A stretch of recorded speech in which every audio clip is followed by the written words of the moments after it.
L'art n'est pas ce que tu vois, mais ce que tu fais voir aux autres. Des paroles d'Edgar Degas. Voici les 20 mystérieuses peintures anciennes que les scientifiques ne peuvent pas expliquer. Numéro 20, les étranges figures de l'art rupestre de Tassili Naqshbeh. Tassili Naqshbeh, situé au cœur du désert du Sahara, en Algérie, est un vaste et mystérieux plateau qui abrite l'une des plus importantes collections d'art rupestre préhistorique au monde. Il s'étend sur plus de 27 800 milles carrés et possède des œuvres datant de 10 000 ans. Les œuvres d'art les plus anciennes, connues sous le nom de période de la grande faune sauvage, représentent un monde où les hippopotames, les girafes et les crocodiles erraient librement. Dans ces scènes, les humains apparaissent souvent comme minuscules face aux animaux qui les entourent.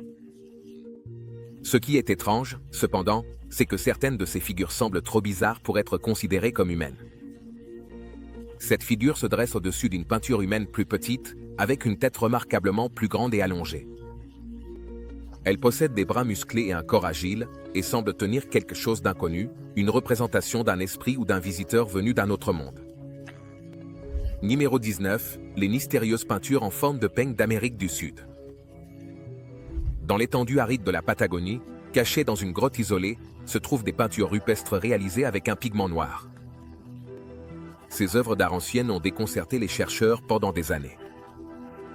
La datation au radiocarbone a révélé que ces peintures ont été créées il y a plus de 8200 ans, ce qui en fait l'art rupestre à base de pigments le plus ancien d'Amérique du Sud. Il y a près de 900 autres peintures dans la grotte, qui, selon moi, ont probablement été réalisées avec un pigment végétal carbonisé, mais ces figures en forme de peigne se distinguent par leur signification. C'est là tout le mystère. Il semble que les colons qui vivaient près de la grotte aient peint cette forme au fil des générations, pendant plus de 3000 ans. Certains chercheurs émettent l'hypothèse qu'il pourrait s'agir d'une forme ancienne de communication, mais la vérité derrière ces œuvres d'art ancestrales reste encore à découvrir. Numéro 18, les figures au visage blanc des Wandjina. Au cœur des paysages escarpés de la région de Kimberley, en Australie, on trouve les peintures des Wandjina. Ces êtres mystérieux, avec leurs visages blancs saisissants, leurs grands yeux noirs et leurs auréoles autour de la tête, ont captivé l'imagination des aborigènes australiens pendant des millénaires. On pense que les Wandjina sont des esprits ancestraux descendus de la Voie lactée pendant le temps du rêve, la période mythique de la création. Selon la tradition aborigène, les Wandjina ont créé le monde, son peuple et tous les éléments naturels. Ils sont représentés sans bouche, une caractéristique qui a donné lieu à plusieurs interprétations. Certains disent que cela symbolise leur capacité à communiquer par télépathie, tandis que d'autres pensent que cela reflète le silence des esprits, qui n'ont plus besoin de parler après la création du monde. Ces figures se trouvent exclusivement dans la région de Kimberley, où elles ornent les parois des grottes et des abris sous roches. Elles sont généralement peintes en noir, rouge et jaune sur un fond blanc. Les peintures, qui datent d'environ 4000 ans, ont été soigneusement préservées par les communautés aborigènes au fil des générations. Nous ne savons pas grand-chose sur ces êtres, mais pour ceux qui croient en eux, ils sont sacrés et seuls les élus peuvent les repeindre, les Wandjina. Numéro 17, le miracle de la neige. Il y a très longtemps, en plein été romain, alors qu'une chute de neige était impossible, on raconte qu'une tempête de neige miraculeuse a recouvert le mont Esquilin. Le pape Libère et Giovanni, un riche chevalier romain, rêvèrent alors que la Vierge Marie leur demandait de construire une église qui lui serait dédiée sur le mont Esquilin. Elle dit aux deux hommes d'ériger l'église à un endroit où il pourrait neiger. Cependant, personne ne s'attendait à trouver de la neige au sommet de la colline en été et pourtant, elle était bien là, un terrain recouvert de neige. Une fois le contour tracé, la neige a fondu, laissant le site prêt pour la construction. L'événement fut interprété comme un signe divin et c'est à cet endroit précis que la basilique Sainte-Marie Majeure fut construite. Entre 1472 et 1474, Pietro Perugino a peint ce tableau à la tempéra pour honorer le miracle de la neige. Au fil des siècles, le miracle a été commémoré en jetant des pétales de rose blanche depuis le plafond pour symboliser la neige chaque 5 août. Cette tradition perpétue la légende. Cependant, d'autres s'intéressent à l'étrange figure du tableau. Si l'on regarde attentivement, au lieu de neige ou de nuages, les objets gris de l'œuvre d'art ressemblent à des ovnis ou à des soucoupes volantes.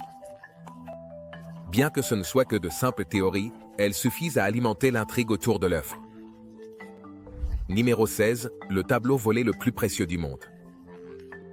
Une œuvre représentant 3 musiciens, une jeune femme assise devant un clavecin, un homme jouant du luth et un chanteur. Cette peinture simple s'intitule Le Concert, peinte par Johannes Vermeer.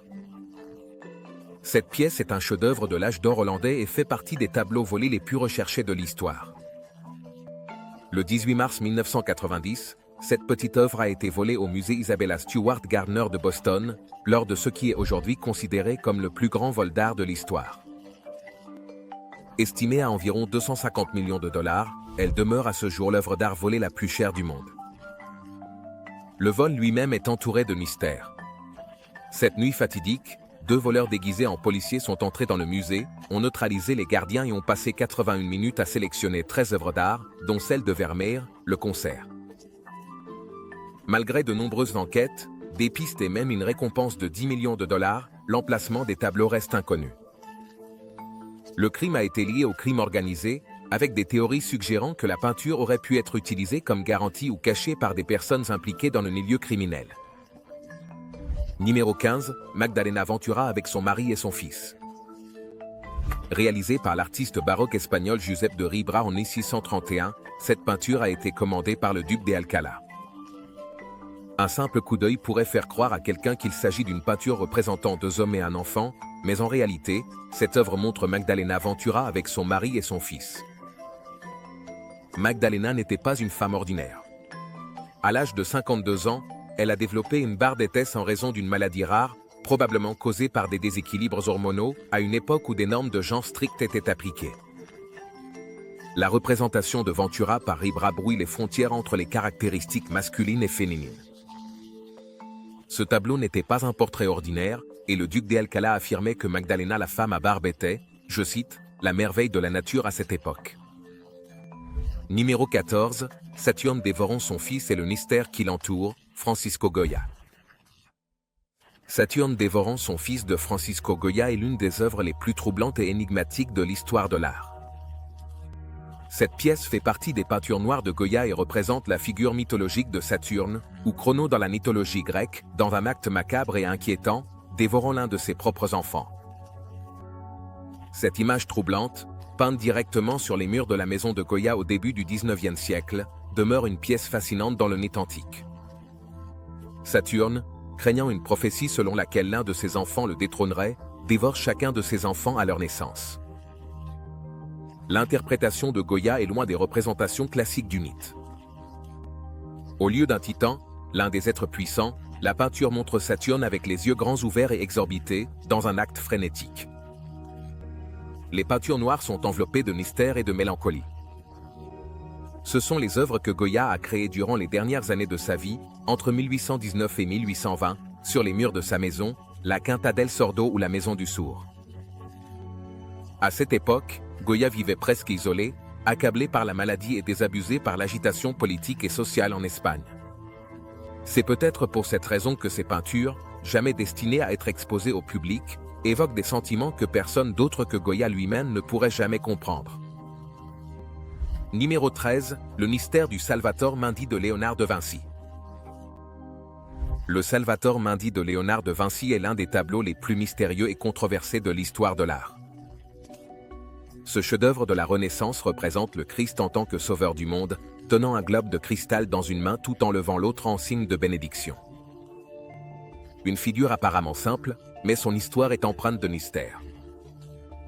Pendant des siècles, le Salvator Mundi a été considéré comme perdu, mais il n'a réapparu qu'en 2005, lorsqu'un groupe de marchands d'art l'a acheté aux enchères pour à peine 1175 $. L'œuvre était en mauvais état, très repeinte et à peine reconnaissable comme un Da Vinci. Diane Modestini a dirigé la restauration du tableau, qui a révélé ce que de nombreux experts considèrent aujourd'hui comme l'œuvre originale de Léonard, ou du moins, c'est l'avis de la majorité. En 2017, le Salvator Mundi a fait la une des journaux du monde entier lorsqu'il a été vendu aux enchères pour la somme incroyable de 450,3 millions de $, devenant ainsi le tableau le plus cher jamais vendu. Il a ensuite été révélé que l'acheteur était un représentant du prince héritier d'Arabie Saoudite, Mohammed Ben Salman. Malgré sa vente, l'emplacement actuel du tableau reste un mystère. Au départ, des rumeurs circulaient selon lesquelles il se trouvait sur un yacht saoudien ou qu'il était destiné à être exposé au Louvre d'Abu Dhabi, mais il n'a pas été présenté au public depuis la vente aux enchères.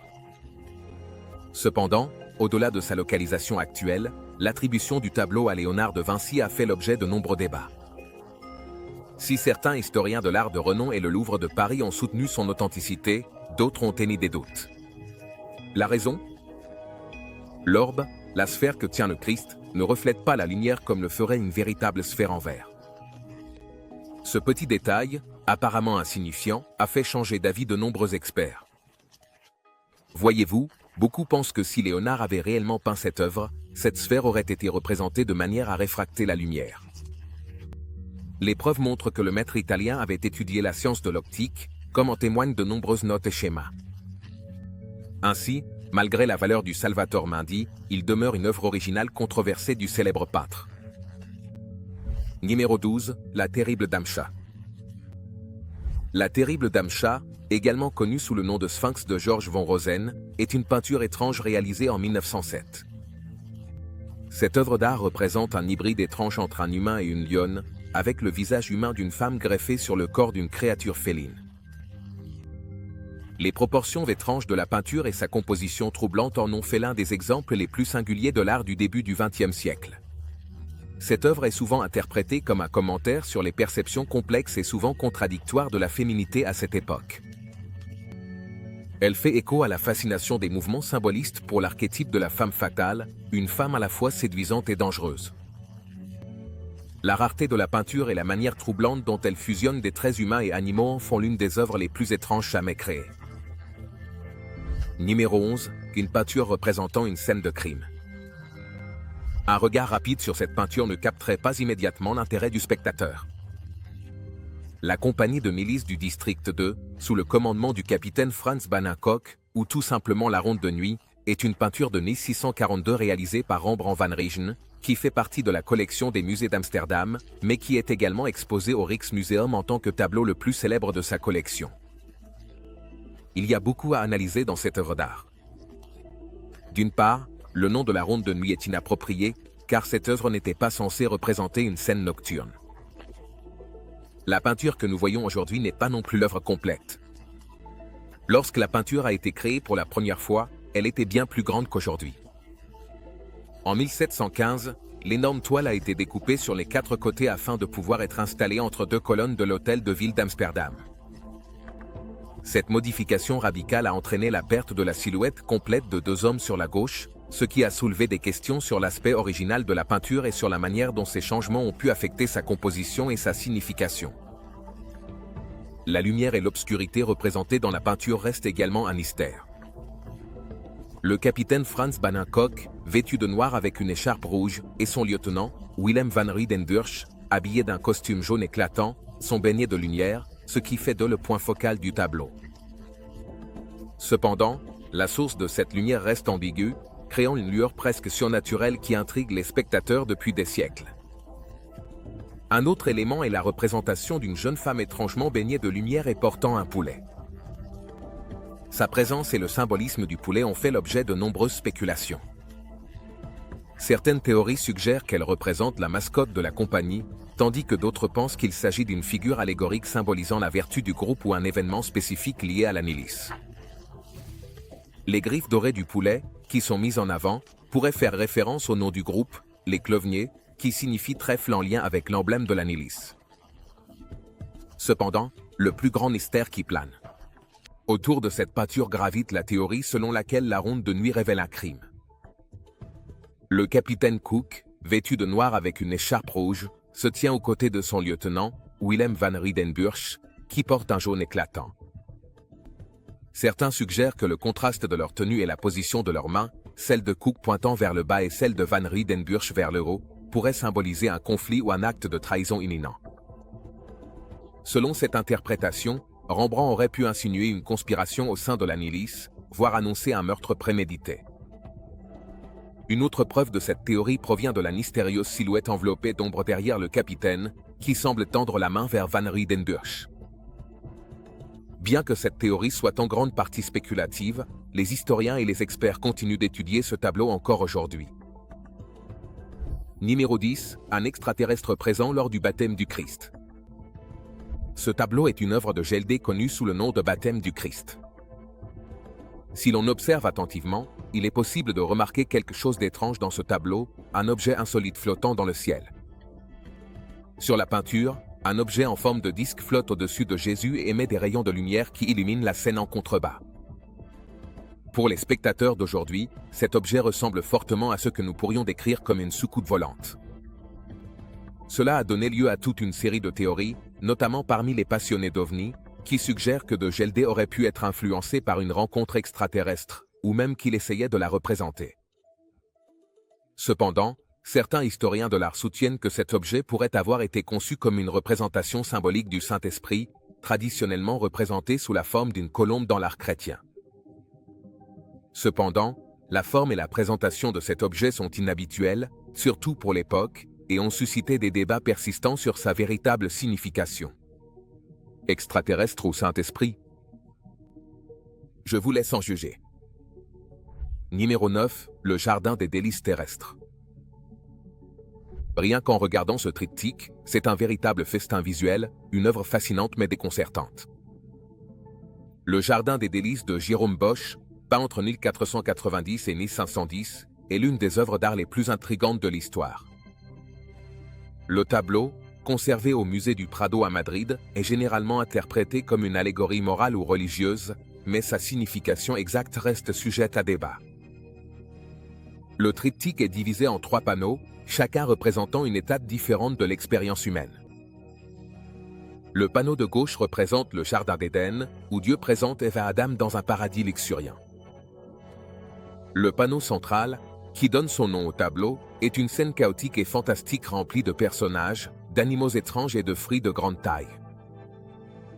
Ce panneau central est généralement interprété comme une représentation des plaisirs terrestres et des conséquences de l'indulgence. Le panneau de droite montre une vision cauchemardesque de l'enfer, où les pécheurs sont tourmentés de manière assez grotesque, symbolisant la punition des transgressions morales. Or, la partie centrale a été interprétée de nombreuses façons. Certains chercheurs y voient un avertissement contre les dangers de succomber aux tentations terrestres, tandis que d'autres pensent qu'il pourrait représenter une vision utopique d'un monde libéré des contraintes du péché. Les images étranges, comme l'interaction entre les humains et les oiseaux, les poissons ou les plantes de grande taille, ont donné lieu à diverses théories sur Bosch, avec des influences allant des textes alchimiques aux bestiaires médiévaux. Malheureusement, on sait peu de choses sur Bosch et il existe peu de documents susceptibles de nous renseigner sur ses intentions. Ce manque de documentation n'a fait qu'alimenter les spéculations, donnant lieu à des interprétations allant du profondément religieux au purement fantastique. Numéro 8, le portrait des Arnolfini. L'un des tableaux les plus déconcertants au monde, le portrait des Arnolfini de Jan van Eyck, exposé à la National Gallery de Londres, est une œuvre d'art riche en symbolisme. Le portrait représente un homme et une femme, souvent identifiés comme Giovanni di Niccolao di Arnolfini, un riche marchand italien, et son épouse, debout dans une pièce richement décorée. L'homme porte une tunique sombre doublée de fourrure, tandis que la femme est vêtue d'une volumineuse robe verte. Ils se tiennent côte à côte et l'homme tient la main droite de la femme, tandis que sa main gauche est levée comme s'il prêtait serment. Mais que font ces deux personnes? Cette scène représente-t-elle un mariage, des fiançailles ou bien un symbole de mort et de deuil? La main levée de l'homme suggère un geste de bénédiction ou de serment, ce qui amène certains à penser que la peinture commémore un mariage.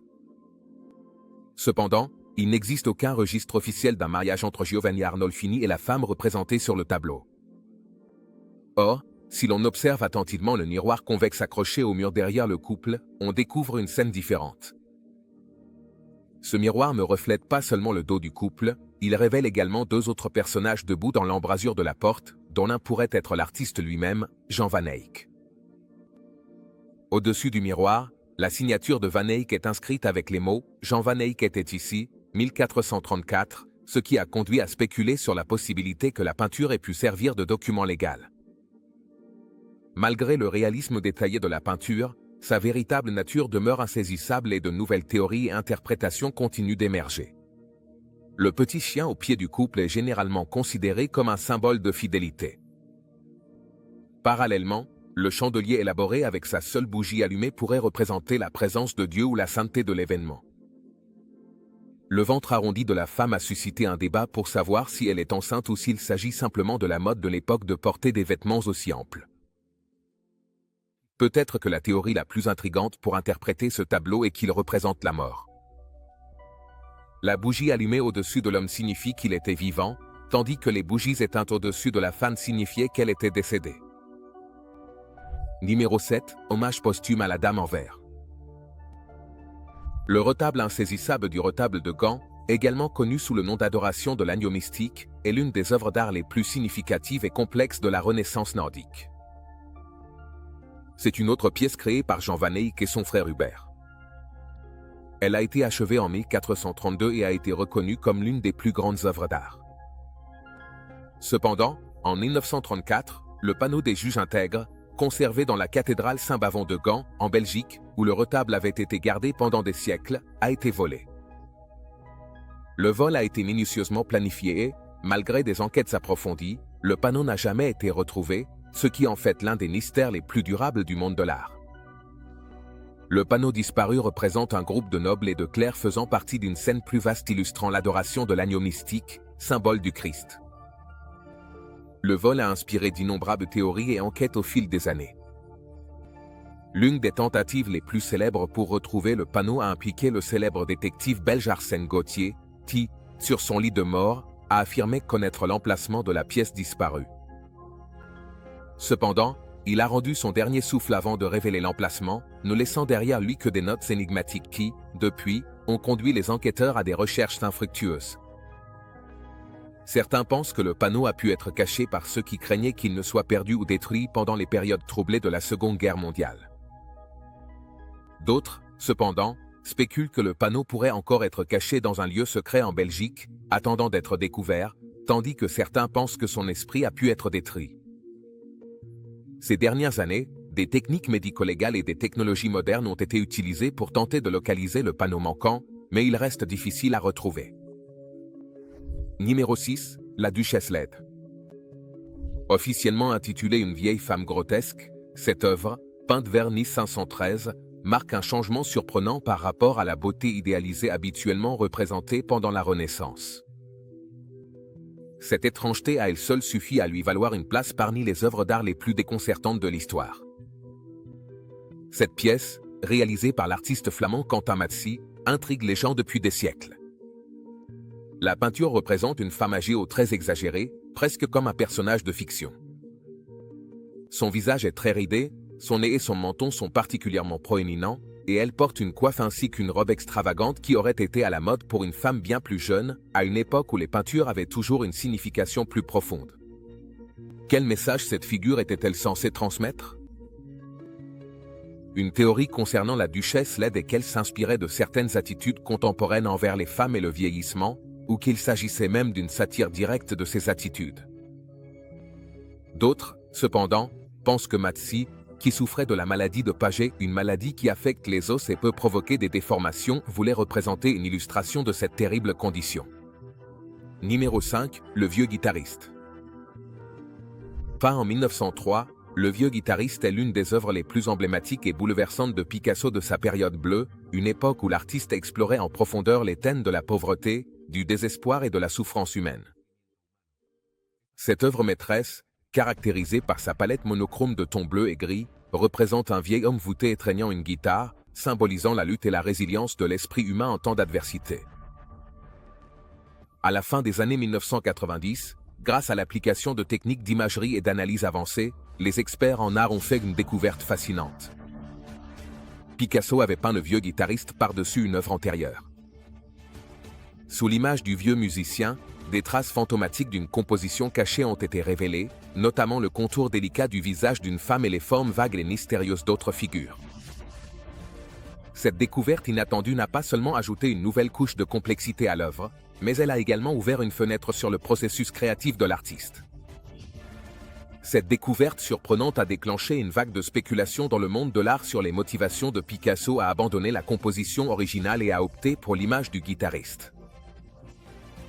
Les historiens de l'art et les critiques ont proposé diverses théories, allant de changements dans la vision artistique de Picasso à d'éventuelles influences extérieures ou expériences personnelles qui auraient pu inspirer ce changement radical. De plus, des questions intrigantes surgissent quant à ce que la composition originale aurait pu représenter et à la manière dont elle se serait liée à la période bleue de l'artiste. À ce jour, la vérité derrière cette image cachée demeure un mystère captivant qui continue de fasciner aussi bien les experts que les amateurs d'art. Cette énigme non résolue ajoute une couche supplémentaire de profondeur et de mystère à une œuvre déjà puissante, invitant les spectateurs à réfléchir non seulement au message visible du tableau, mais aussi aux secrets qui demeurent cachés sous sa surface. Numéro 4. Des vaisseaux spatiaux dans la crucifixion. Le monastère de Bazochi de Séné, situé au Kosovo, abrite une fresque médiévale qui représenterait soi-disant d'anciens astronautes ou des ovnis. Ces images, que l'on trouve dans la représentation de la crucifixion du Christ, montrent ce qui semble être deux figures en forme de vaisseaux circulaires placés de chaque côté de la croix. Un vaisseau spatial? Pas l'OVNI? Un avion à l'époque médiévale? Ou s'agit-il simplement d'un symbole religieux? Le mystère entourant ces figures demeure encore aujourd'hui. Numéro 3. Un phénomène céleste au-dessus de Nuremberg. Le 14 avril 1561, les habitants de Nuremberg ont été témoins d'un phénomène céleste terrifiant. Dans un récit de Hans Glaser, un imprimeur local, ce jour-là, le ciel était rempli d'objets étranges de différentes formes et tailles, des cylindres, des sphères et des croix, engagés dans ce qui semblait être une bataille aérienne. La scène a été reconstituée dans une gravure sur bois. Pendant des siècles, les gens sont restés perplexes quant à ce qui s'est réellement passé ce matin-là. Certains interprètent l'événement comme une observation massive d'OVNI, soulignant les formes et comportements inhabituels des objets comme preuve d'une activité extraterrestre. Ces théories suggèrent que la gravure sur bois pourrait être l'une des premières représentations d'une rencontre extraterrestre. Les historiens, cependant, pensent que les habitants de Nuremberg ont été témoins d'un phénomène atmosphérique rare, probablement un parélie, qui peut créer des illusions d'optique dans le ciel, pouvant ressembler à des formes ou des mouvements inhabituels. D'autres suggèrent que l'événement pourrait avoir été une combinaison de phénomènes météorologiques, comme la réflexion de la lumière du soleil sur des cristaux de glace ou, même, un exemple précoce d'hystérie collective alimentée par les superstitions de l'époque. Malgré les nombreuses théories, la véritable nature du phénomène céleste au-dessus de Nuremberg demeure un mystère. Numéro 2. La Vierge et un ovni. La représentation d'extraterrestres dans des œuvres d'art anciennes n'est pas quelque chose de nouveau. L'œuvre La Madone avec Saint Jean-Baptiste fait partie de ces pièces. Cette œuvre d'art, qui représente la Vierge avec l'enfant Jésus et Saint Jean-Baptiste, présente ce que certains interprètent comme un ovni flottant dans le ciel derrière l'épaule de la Vierge. Sur la peinture, un petit objet apparaît dans le ciel, semblant émettre de la lumière, tandis qu'un homme et son chien, sur une colline en contrebas, le regardent avec une curiosité apparente. On pense qu'il s'agit d'une soucoupe volante, c'est pourquoi cette œuvre a été utilisée par les ufologues au fil de l'histoire pour soutenir l'idée de visites extraterrestres dans l'Antiquité. Cependant, les historiens de l'art estiment qu'il est probable que l'objet soit une représentation d'un ange ou une représentation symbolique de la lumière divine. Après tout, les motifs d'objets célestes dans l'art religieux étaient courants pendant la Renaissance et servaient souvent de métaphore à la présence du divin. L'homme et le chien pourraient également n'être que des moyens de guider le spectateur afin qu'il se concentre sur le symbole religieux. Se pourrait-il que des extraterrestres aient interagi avec l'humanité avant que les ovnis et les représentations extraterrestres ne deviennent un thème courant dans l'art ancien et médiéval? Est-ce une simple coïncidence? Inutile de préciser que cette ancienne peinture est quelque chose que les scientifiques ne peuvent même pas commencer à expliquer. Numéro 1. Augustin et le livre des vices. Cette image est une représentation de Saint Augustin et du livre des vices. Voir les démons à l'arrière-plan suffit à te montrer à quel point cette peinture est déconcertante. La peinture, réalisée vers 1475 par le peintre autrichien Michael Paché, montre Saint Augustin, l'un des théologiens les plus influents de l'histoire chrétienne, engagé dans une confrontation dramatique avec une figure démoniaque. Le démon, avec des traits grotesques et une posture menaçante, présente à Augustin un livre qui énumère ses péchés ou vices. L'histoire est plutôt intéressante, c'est le moins qu'on puisse dire. Un jour, Saint Augustin croisa un démon qui portait le livre des vices. Il demanda au diable de lui montrer ce que contenait le livre. Étonnamment, le démon accepta.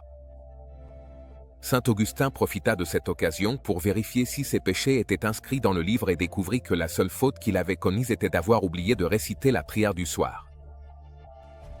Bien sûr, figurer dans le livre des vices signifiait que Saint Augustin était un pécheur, mais pas pour longtemps. Lorsque le diable lui montra le livre, Saint Augustin se sentit coupable. Augustin a pu prier et s'effacer du registre du diable. On se retrouve dans la prochaine vidéo.